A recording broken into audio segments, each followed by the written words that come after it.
Hello friends, it's officially autumn, and while I have eagerly awaited this season, it came hand in hand with its lovely friend, seasonal depression.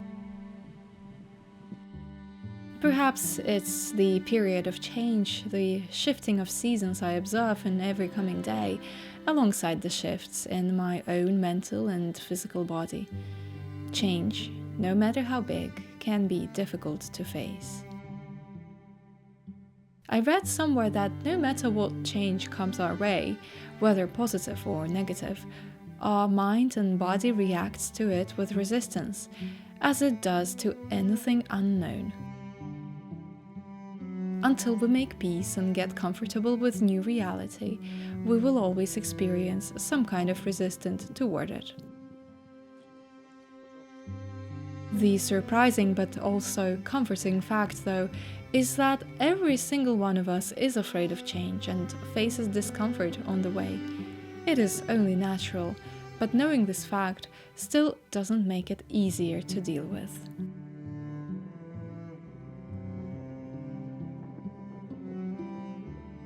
I go outside to clear my mind.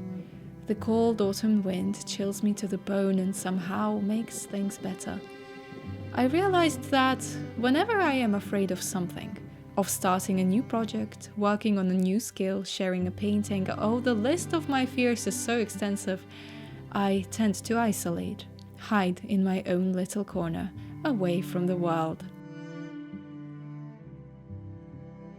But this is exactly the time when one shouldn't give in to the impulses. I take myself out for a walk on a hill, look from the outside in, see a bigger perspective. When our own world becomes so little, and it tends to shrink so much when we're afraid, expanding horizons in this gentle, kind way is what I find most healing. There is something magical in this change of perspective.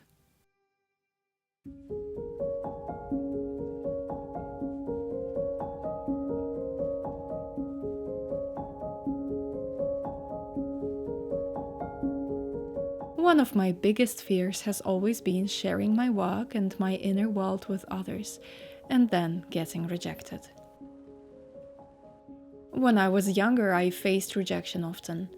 Young me always needed validation and based her own worth on the approval and love of others. When I got rejected from my first choice university, I cried a river outside on the streets of central London.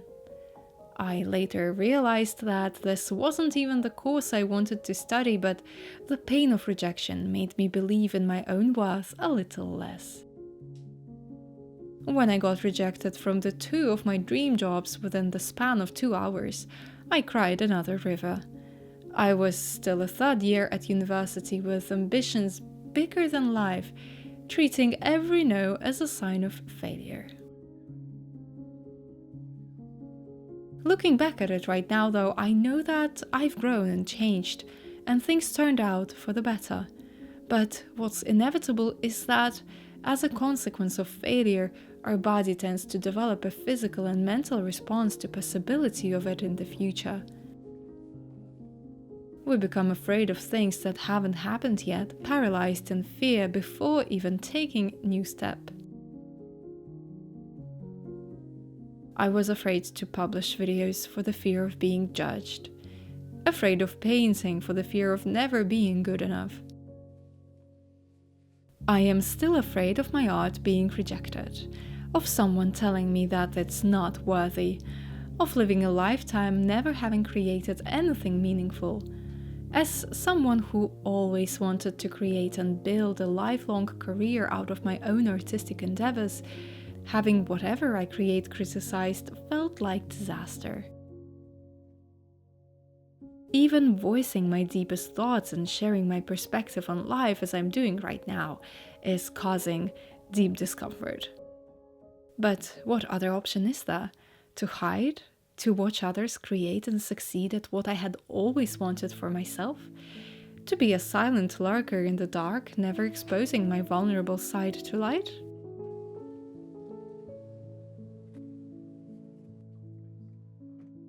I try to think of that younger self who just faced her rejections as a separate being. What would I tell her? Would I tell her that she's not worthy? Would I call her a failure? Would I tell her to give up on her dreams and find something more realistic? I would not. Not her, not a friend, not a stranger. I would treat a different person with kindness. I would support them, their art and their bravery. Why, oh why is it so difficult to give the same compassion to self? Which is why I've been sharing my art, making myself step out of my comfortable hiding spot lately. And I've become aware of this endless stream of kindness I never knew I could ever face. I faced so much kindness and support from all of you, for which I am truly, eternally grateful.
I might be setting myself up for a failure recording this video outside. I don't know.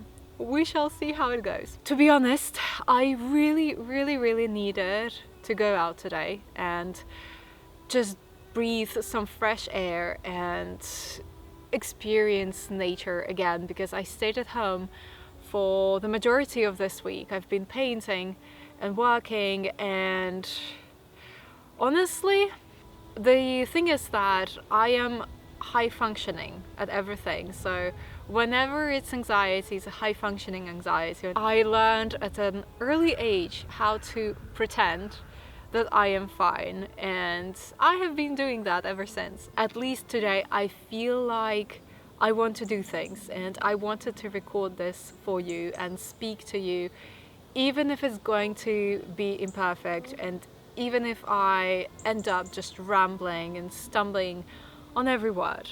I was never really able to share much of this stuff with anyone. I have been going through most of these kind of emotions, I guess, alone in life. I'm actually quite private, and there are a ton of things I don't share, a ton of details I don't share. I still share, I guess, what's inside and the vulnerability about certain feelings and certain situations. I might not go into detail about what has been causing it, but I think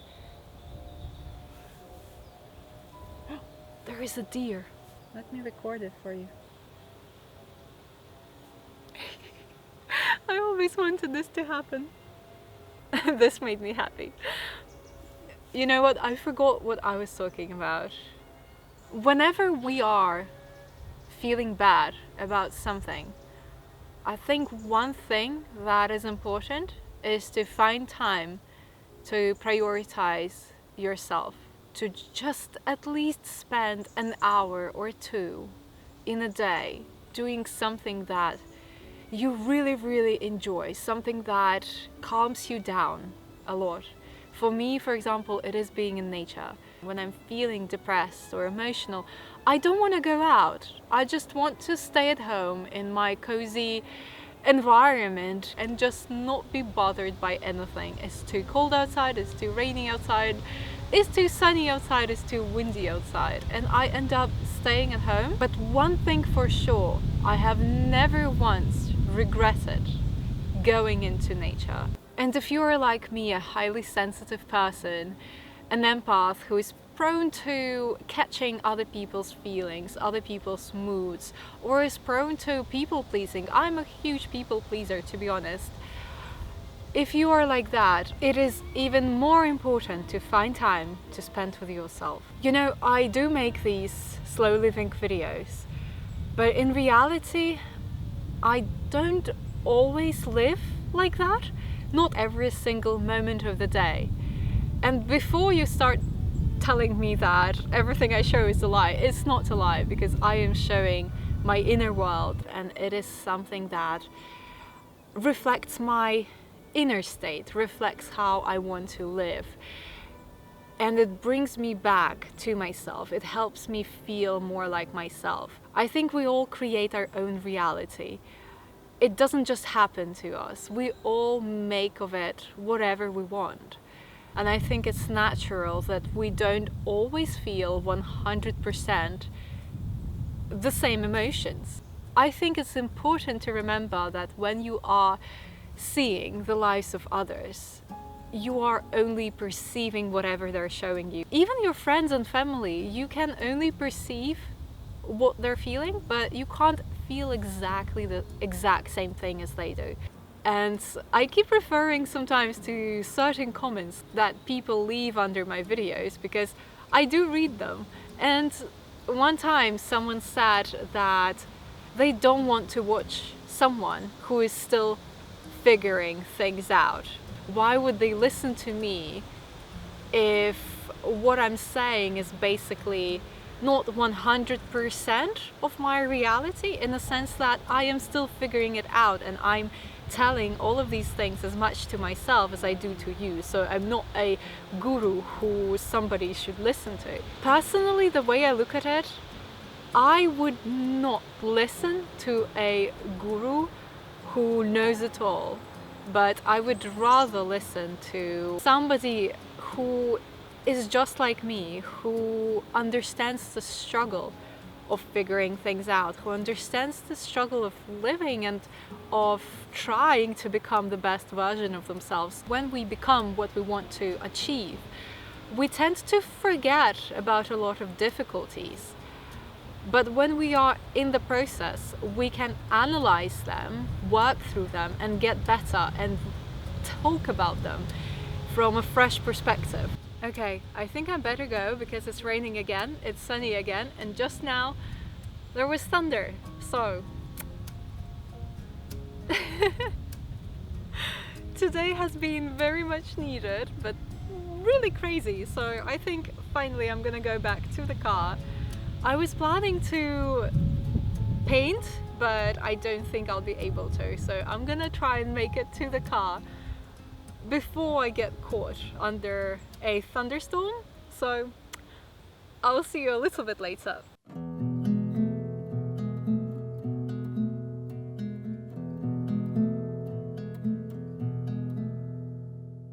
This might be just my perception, but I think poets and philosophers don't try to speak or teach us because they have it all figured out, but rather because they're in the process of finding out what life is about for themselves.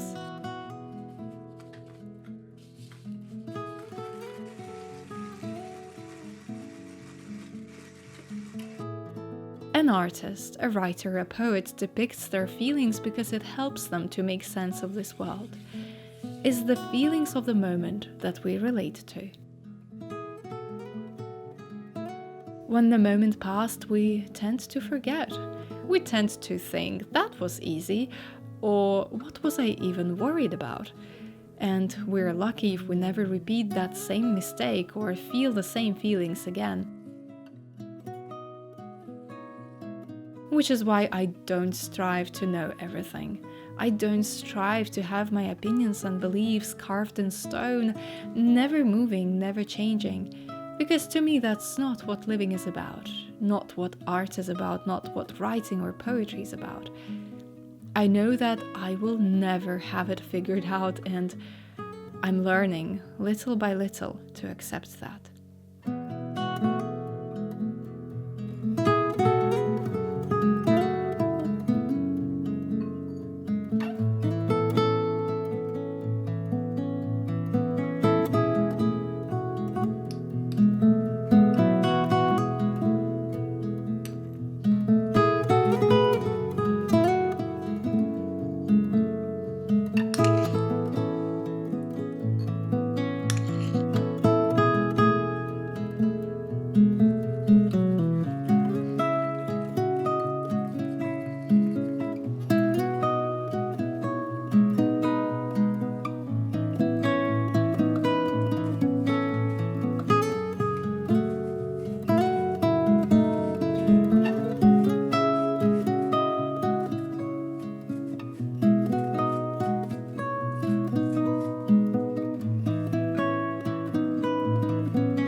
Thank you so much for listening to my musings today again. I just want to remind you that my new magical woodland prints are currently available on sale on my website.